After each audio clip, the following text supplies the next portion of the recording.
Fidèles au rendez-vous, mesdames et messieurs, clin d'œil, nous sommes là devant vos postes téléviseurs, devant les internautes. Nous vous saluons au nom de notre Seigneur Jésus-Christ. Clin d'œil commence avec 3 thématiques, vous le savez. Et aujourd'hui, c'est dans les profondeurs que nous allons entrer. Notre invité reste le même, M. Jean Kamba Kaboula. Quelqu'un que moi je trouve spécial parce qu'il est expert à une matière dont je voulais qu'il lui-même puisse le dire. Merci. Ok, merci messieurs les journalistes.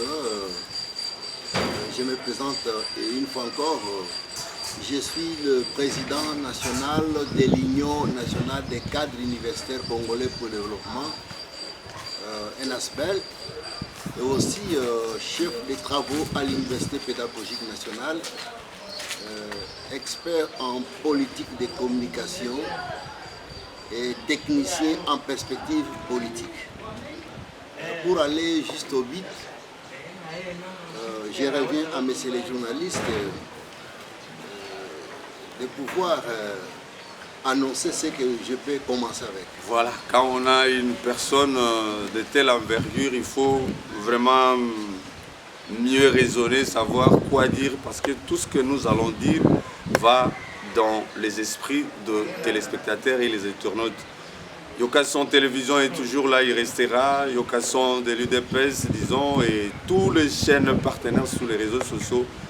Clin d'œil commence. Les 3 thématiques sont les mêmes, on ne change pas. Nous commençons aujourd'hui avec le fameux mesure prise par le ministre de la Justice, vous le savez, avec les assainissements de l'église, dossier 50 mètres. Ça continue toujours à faire débat, on va en parler, mais cette fois-ci, on va prendre un autre angle, savoir où on en sommes. Nous allons aussi parler de l'identification pour les Congolais. Nous devons avoir notre pièce d'identité. Ça, c'est encore une idée maîtresse, parce qu'il n'y en a jamais eu. Et puis, nous allons chuter par la révision constitutionnelle. Ce sont des clés. Les thématiques d'aujourd'hui. Mais en tout cas, aujourd'hui, j'aimerais savoir où en sommes-nous avec le dossier, disons la mesure prise par le ministre de la Justice, que je salue en passant. Où en sommes-nous en rapport avec l'assainissement des églises, bien sûr? C'est bien parti, messieurs les journalistes.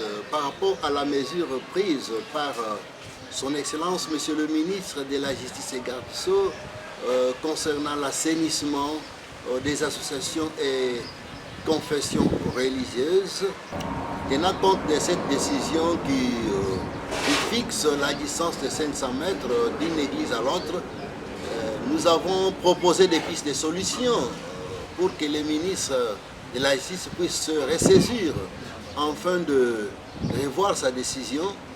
Mais hélas, nous constatons que jusque-là, il n'a pas réagi. Mais à ce stade, nous lui accordons encore une semaine et après ce délai que nous lui accordons pour qu'il puisse revenir à sa décision, s'il ne parvient pas à réagir ou à revoir sa décision, nous allons passer à une autre étape. Sera lesquels, c'est-à-dire ensemble, nous fidèles, moi fidèle, ensemble avec nos représentants légaux, on fera en sorte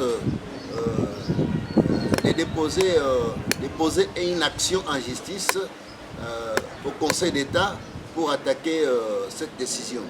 Mais au moment où nous allons déposer cette action en justice, il doit aussi savoir, parce que l'Église n'a pas seulement les fidèles à Kinshasa. L'Église a les fidèles partout, en province, dans les territoires, au niveau des groupements, au niveau des villages, et on fera en sorte pour sensibiliser ou mobiliser les fidèles afin de soutenir cette action qu'on va mener en justice. Et aussi, parce que c'est une fonction, la fonction du ministre est une fonction publique. Nous demandons au ministre nous suggérons au ministre pour qu'on n'en arrive pas là. Il doit vraiment se ressaisir de revoir sa décision. Parce que cette mesure n'épargne aucune plateforme, que ce soit l'Église catholique, l'Église du Christ au Congo, l'Église de Réveil. Toutes les églises sont concernées et frappées par la dite mesure. Voilà pourquoi lui-même, ministre, il fait partie des fidèles d'une église quelque part. Il doit aussi se ressaisir pour que sa confession religieuse où il fait partie, où il est membre, que ça ne puisse pas tomber de la mesure prise par lui-même. Vous ne voulez pas attendre le moratoire de combien? Il y a un temps qui est prévu pour que ça puisse être mis en application. Bon, quant à nous, le moratoire, là, ça ne nous dit pas tellement grand-chose. Parce que ce qui nous intéresse, c'est que la décision produit. Les effets que cette décision va produire. Bon, il peut dire 3 mois, comme il a dit là, mais dans les 3 mois, est-ce que ce sera fait?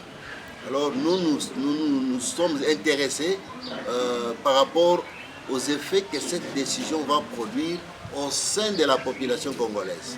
Alors, pour revenir à l'idée, nous demandons toujours au ministre de la Justice et garde des Sceaux vraiment de tenir compte de ce que cette mesure pourra produire dans l'avenir. Il n'est pas bon, monsieur le ministre, suite à cette mesure, de créer les conflits dans les jours à venir entre les églises et l'État congolais.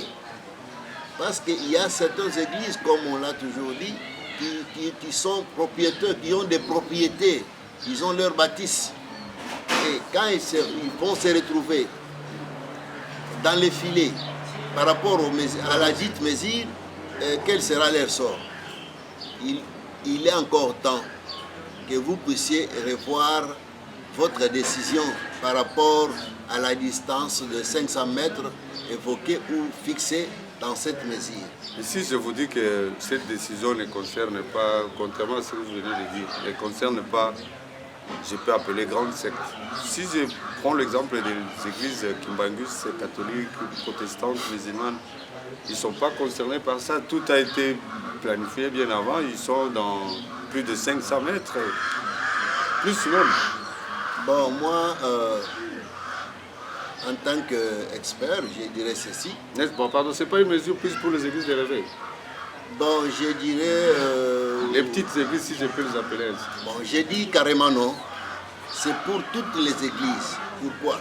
Parce que quelles que soient ces confessions religieuses dont vous faites allusion, prenons l'exemple de l'église catholique, SCC, Kimbangi et consorts, tous ils ont ce qu'on appelle la personnalité juridique. Alors, à ce jour, il n'y a aucune confession religieuse qui détient un autre document en dehors de la personnalité juridique. C'est-à-dire qu'ils ont le même document, ils ont le même arrêté.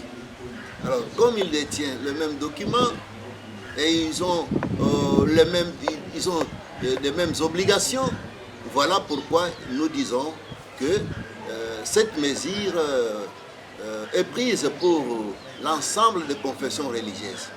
Et si par exemple dans la mesure où certains responsables des confessions religieuses qui prétendent penser que non, la mesure, nous sommes épargnés ou nous serons épargnés, mais je m'inscris en faux, j'ai dit non.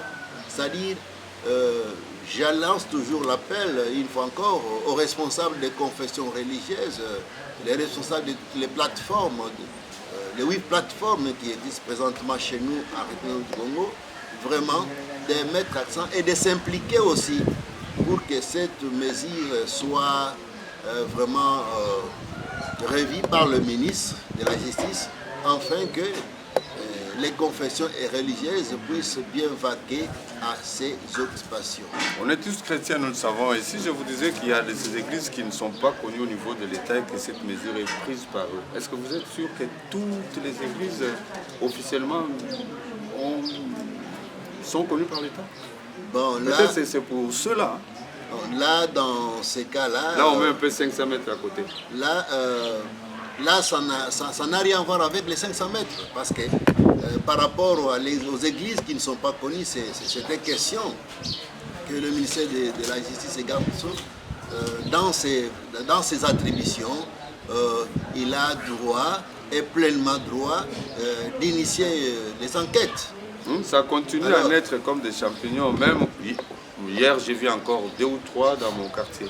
Je me suis posé la question, est-ce que ils sont allés... Bon, vous avez compris ce que j'ai dit. Mais vous savez, messieurs les journalistes, j'aimerais un peu éclairer la lenteur de nos téléspectateurs qui nous suivent à ce moment-ci. Parce que toutes ces églises-là, même ceux qui viennent de naître, mais c'est toujours le ministre de la Justice qui accorde la personnalité juridique.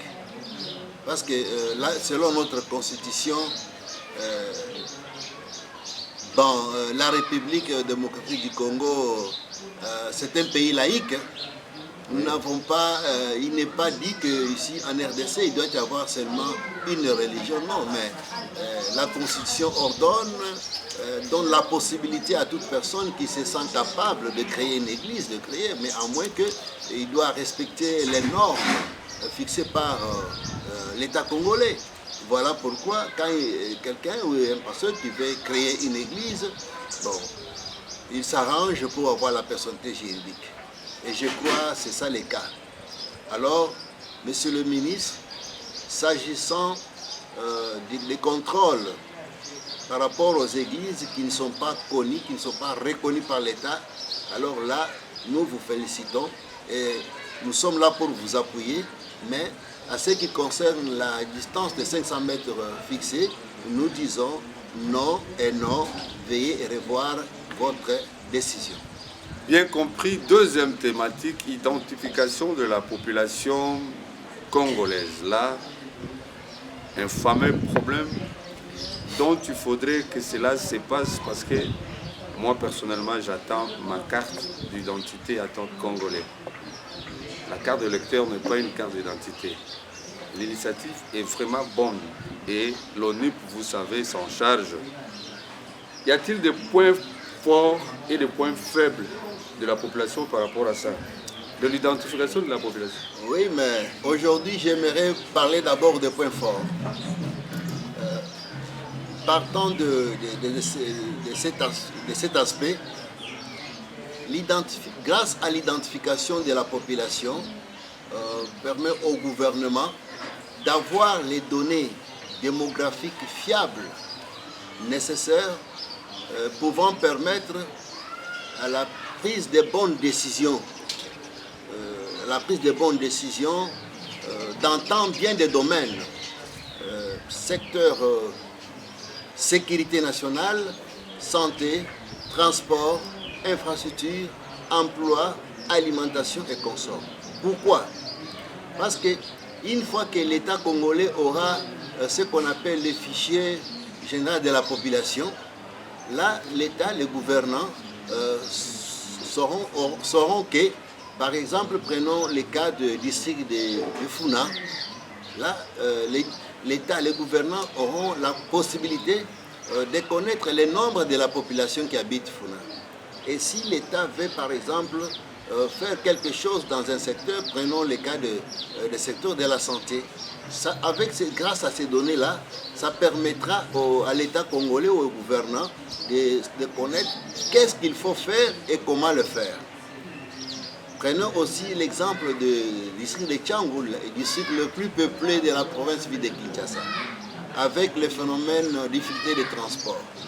S'il y a ces difficultés, c'est parce que l'État congolais n'a pas les données fiables de la population qui vit à Tchangou.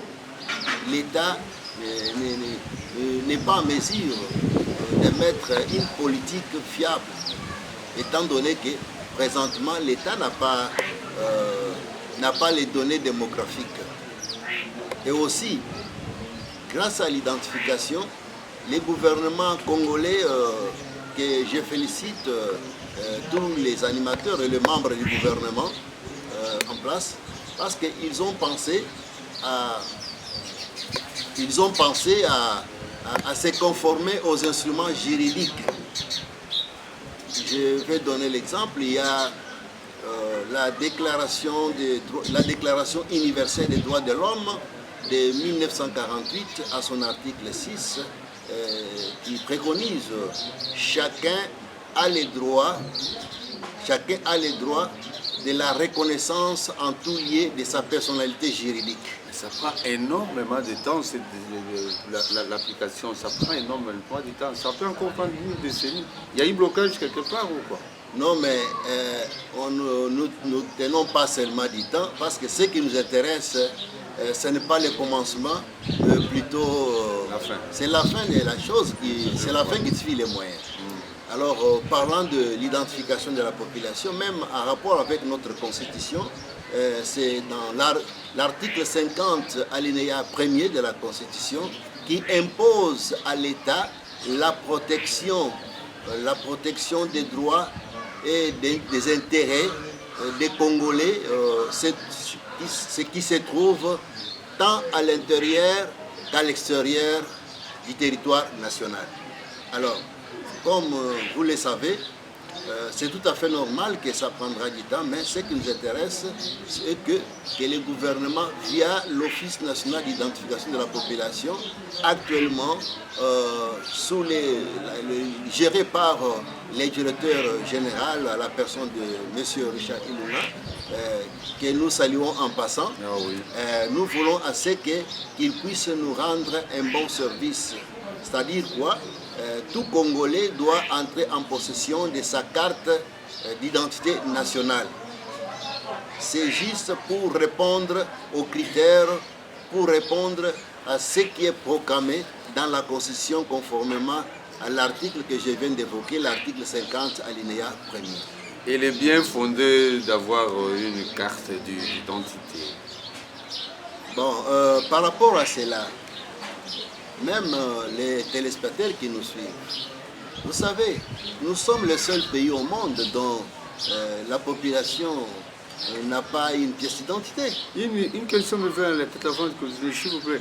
Le passeport, c'est plus important qu'une carte d'identité? Oh, mais j'ai dit non. La carte d'identité reste seule pièce importante. Parce que au travers de la carte d'identité, il y a même un décret loi qui a été prise par son Excellence Monsieur le Premier ministre sortant, à la personne de Sam Alokonde Jean-Michel, qui a pris Quand vous avez la carte d'identité nationale, ça fixe aussi la personnalité de la personne et ça fixe aussi votre identité aussi. Cette carte sera biométrique? Bon, ce que nous avons appris, nous avons suivi que ce sera biométrique parce que moi je ne peux pas tellement confirmer parce que présentement je ne suis pas en possession de ma carte. Ça c'est une question qu'il faut poser au DG. Oui, mais selon, parce que nous avons tant évolué aussi, nous avons participé à certaines activités organisées par les DG en question de l'ONIP. Il nous avait tout dit que la carte sera biométrique et ça sera sécurisé. Et nous croyons parce que même quand nous avons vu lors de la délivrance de la carte, quand on a délivré la carte au premier citoyen de la République démocratique du Congo, Monsieur le Président Félix Tshisekedi, bon, il a dit, on a présenté tous les données que la carte était biométrique et sécurisée. C'est ça. Voilà, et nous continuons vraiment, vous en tant que qualité technicien de perspective politique, la lecture de la phase pilote de l'identification à Kinshasa par l'ONU. Là, je pose la question à un technicien. Ok. La phase pilote de l'identification de la population tirée ou fixée à Kinshasa, mais c'est une bonne chose parce que quand on monte un projet, il y a ce qu'on appelle, on fait l'étude de faisabilité. Quand on fait l'étude de faisabilité, on doit s'assurer à ce que vous avez fait pour qu'on puisse dire le projet est bien fait. Alors, étant donné que ça fait plus de 4 décennies, vous le savez bien, le dernier recensement ou l'identification de la population a eu lieu dans notre pays, ça fait plus de 40 ans. Et aujourd'hui, l'ONIP s'est lancé, s'est fixé d'identifier la population par rapport aux missions lui confiées de par sa création, il devrait toujours faire ce qu'il a fait, c'est-à-dire proclamer d'abord la phase pilote. La phase pilote, on dit ça autrement, la phase d'essai. La phase d'essai. Alors c'est Kinshasa, la ville-province de Kinshasa, qui est tirée comme échantillon pour essayer, en rapport avec les projets d'identification de la population et en raison de délivrance de la carte d'identité nationale. Vraiment, ils ont bien tiré les choses parce que Kinshasa aussi, comme vous le savez bien, c'est la ville, c'est le miroir de la République démocratique du Congo. Exactement, les essais, il faut qu'il y ait essai. Avant toute chose, on essaie toujours. Oui, oui, évidemment. S'il faudrait encore, avant de changer de thématique, une toute dernière question que j'aimerais que vous puissiez éclairer la lanterne de téléspectateurs sur ces fameux dossiers. Est-ce l'État congolais, d'après ce qui a été promis, parce que les autorités en ont, plusieurs cadres, disons, les autorités en ont, nous n'avons pas. Est-ce qu'ils l'ont fait pour eux et pas pour nous, la population? Ou alors, l'État n'est pas en mesure de produire la carte d'identité pour les Congolais parce que c'est d'après plusieurs décennies. Il y a les moyens mis à la disposition de l'ONIP pour faire l'identification de toute la population congolaise. Voilà. Bon, messieurs les journalistes, je vais d'abord commencer par les derniers mots de votre préoccupation. Vous venez de parler des moyens. Bon, concernant les moyens, bon, tout est là, je n'ai pas une connaissance parfaite là-dessus, mais ce que je pourrais proposer ou suggérer à l'État congolais est de soutenir l'ONIP pendant ce processus pour que les choses aillent mieux. Parce que maintenant là, vous savez, comme ce n'est pas un secret des professionnels, parce qu'il y a la fameuse divulgation des informations par l'IGF concernant la société ou la firme qui devrait cheminer avec l'ONIP dans ces processus.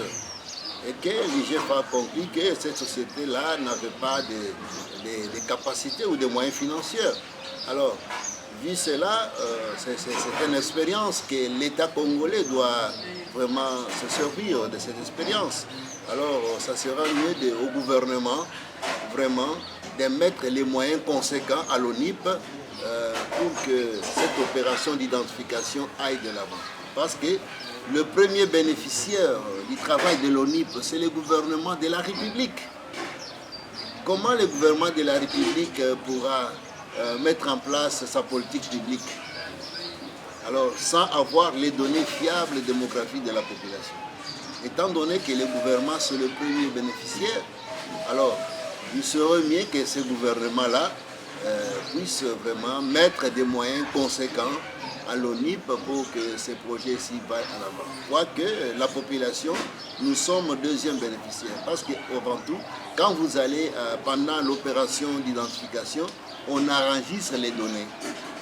Et après l'enregistrement, c'est après 14 jours qu'on va délivrer la carte d'identité nationale à l'individu identifié. Alors, qui bénéficie en premier lieu, c'est le gouvernement parce qu'il bénéficie d'abord les données de l'individu, les données de la personne. Et par après, il délivre la carte d'identité à la personne identifiée. Ouais. Si ma mémoire est bonne, je ne suis pas mineur, je suis majeur, père. Jadis, il y a une firme sud-africaine venue proposer au gouvernement de fabriquer des cartes d'identité pour les Congolais. Mais apparemment, il y avait un problème, vous savez, c'est une mentalité purement congolaise, le problème de pourcentage. Vous avez parlé d'une firme qui n'a pas, bon, si on dit n'a pas de qualité, on ne sait pas. Et par rapport à ça, qu'est-ce que vous pouvez dire aux dirigeants par rapport à la firme qui traitera ces dossiers? Ce n'est pas encore choisi, non? Bon, mais c'est les journalistes, en notre qualité ou en ma qualité, les techniciens, perspective politique. Ou alors il y aura le choix, comment on appelle ça? Il y aura de... Marché d'offres. Marché d'offres, il y aura marché d'offres. Bon, moi, je ne suis pas là. Ce qui m'intéresse, moi, c'est toujours de revenir sur ce que je viens de dire. Ok. Je demande toujours au gouvernement, parce que le gouvernement a des moyens, de prendre en charge les processus d'identification de la population. Parce que, étant donné que c'est le gouvernement qui a lancé les projets, pourquoi seulement attendre à des firmes extérieures aussi longtemps que ça, c'est une question qui couvre aussi, qui fait partie de la souveraineté citoyenne. Or, la protection de la souveraineté, ça fait partie des obligations égaliennes de tout gouvernement. Et je félicite le président de la République, surtout quand il a demandé un rapport sans complaisance. C'est là où j'ai cru que vraiment il a trouvé l'utilité vraiment de protéger ou de voir mettre en place pour sécuriser, protéger la protection, disons, protéger la souveraineté citoyenne congolaise. Il y a ceux qui peuvent nous différencier entre nous, de la République du Congo, et les Congos en face. C'est juste la carte d'identité. Voilà, RD Congo. Quand on se retrouve, nous pouvons se retrouver quelque part. On est en masse et on est tous Congolais. On est tous Congolais et on veut voir, on veut savoir plutôt, allez-je dire, vous êtes de quelle nationalité? Oh, je suis de la nationalité congolaise. Mais prouvez-nous, avez-vous la pièce d'identité? Oh, j'ai dit non. Je suis de Congo-Kinshasa. Je suis de Congo-Kinshasa, je n'ai pas une pièce d'identité. Oh. Mais il y a d'autres personnes, quand on intéresse, vous êtes de quelle nationalité? Je suis de la nationalité Cameroun. La nationalité camerounaise. Ah oui, je suis camerounais. Et il présente sa pièce d'identité. Je suis de Congo en face. Alors, pour éviter, ne pas tomber dans cet aspect des choses, voilà pourquoi, lors de l'investiture pendant le premier mandat du président de la République, le 19 janvier le 24 janvier, allais-je dire, 2019, les chefs de l'État avaient bien pensé pour lancer ces projets. Et aujourd'hui, ce qu'il fait, ce qu'il vient de faire, pour soutenir aussi l'identification, c'est toujours dans les bons. Alors, vraiment, le gouvernement a tout intérêt vraiment de s'accaparer de financement, de tout faire pour que l'identification aille de l'avant. Troisième thématique pour boucler, c'est encore un dossier qu'il faut tenir à l'œil parce que l'avenir d'un pays en dépend. Il s'agit de la révision constitutionnelle, ce fameux livre que moi j'appelle la Bible du pays, qui doit être révisé d'après une certaine proposition. Alors là, je n'ai pas trop de questions à poser, juste vous dire qu'il y a des articles jugés notifs pour cette révision. Oui, mais évidemment, nocif, vous voulez dire? Oui, évidemment, mais c'est les journalistes. En tant que chercheur, après la lecture plutôt minutieuse de notre Constitution, nous avons trouvé qu'il y a certains articles nocifs que nous devons vraiment réviser, qui ne va pas à l'intérêt du peuple congolais. En tout cas, là, je mettais. Je vais donner l'exemple. Il y a Nous comptons réviser l'article 9, il y a l'article 10, il y a l'article 51, il y a aussi l'article 70, il y a l'article 78, il y a l'article 91, il y a l'article 102, 104, 105, il y a l'article 198, il y a aussi l'article 217. C'est-à-dire qu'il y a un tas d'articles que nous allons vraiment... Prochainement, on va entrer dans le détail de ces articles. Il faut une émission entière, vous savez. Hein? Oui, ça sera une très bonne chose parce que, vous savez, nous ne voulons pas faire des choses comme ça a été en 2005. En 2005, quand on a changé la Constitution, par les belligérants, seigneurs de guerre et certains membres de partis politiques cooptés sur base de l'accord de Sun City, Parlement de transition, on nous avait soumis une constitution sans pour autant vraiment éclairer ce qu'il fallait, ce qu'ils ont fait. Alors quant à nous, étant la crème universelle congolaise, nous préférons et nous allons mettre en place à la portée de la population tous ces articles pour que les gens savent, la population puisse prendre connaissance. Et voilà pourquoi je dirais que ça va nécessiter même une ou des émissions pour expliquer, donner la matière sur les articles et le pourquoi. Et dire aussi pourquoi. Et puis j'ai aussi une préoccupation que j'aimerais éclairer le public. Laquelle? Je reviens toujours sur la définition de la loi constitutionnelle ou la Constitution. La Constitution, il y a certaines personnes qui la définissent comme la loi fondamentale du pays et aussi comme une carte de visite d'un pays. Et moi, j'ai toujours défini la Constitution comme l'expression des souverains primaires. C'est-à-dire... l'expression de souverain primaire, oui, qui est le peuple. Le peuple. La manière de parler du peuple. Oui, c'est-à-dire quoi? C'est-à-dire que ce que le peuple veut pour que son pays doit fonctionner de telle manière, Et partant de cet aspect-là, c'est pour cela que je dis toujours à la population que dans la Constitution, il n'y a pas une disposition interdite aux souverains primaires de ne pas modifier. Parce que c'est la Constitution elle-même, c'est l'expression des souverains primaires. Réfléchissons. Mais les souverains primaires ne participent pas à la rédaction de la Constitution. Bon. Comment c'est son expression? Okay. Quand nous disons que c'est l'expression des souverains primaires, parce que quand on va de rédiger la Constitution, il y a les souverains primaires accordent son mandat. Voilà. Accordent son mandat aux représentants qu'on appelle communément les députés nationaux. Voilà. Et ce sont ces représentants-là qui ont toujours l'habilité de faire cet exercice-là. Mais comme, par exemple, les cas échéants, parlant de la Constitution qui a été émise, l'actuelle Constitution émise pendant la transition.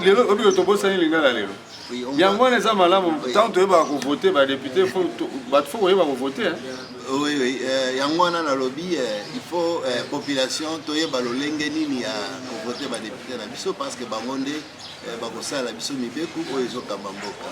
Par rapport ya oyo tozolobela makambo matali mobeku likunzi ou appellement constitution, boyebi ke ba député oyo basalaka mibeku oyo bakomaka constitution wana. Na constitution oyo tozali kosalela na moya lelo ezalaki ya kokoma na badepute ya transition. Badepute wana bazalaki na mandat ya peuple te, ya biso te.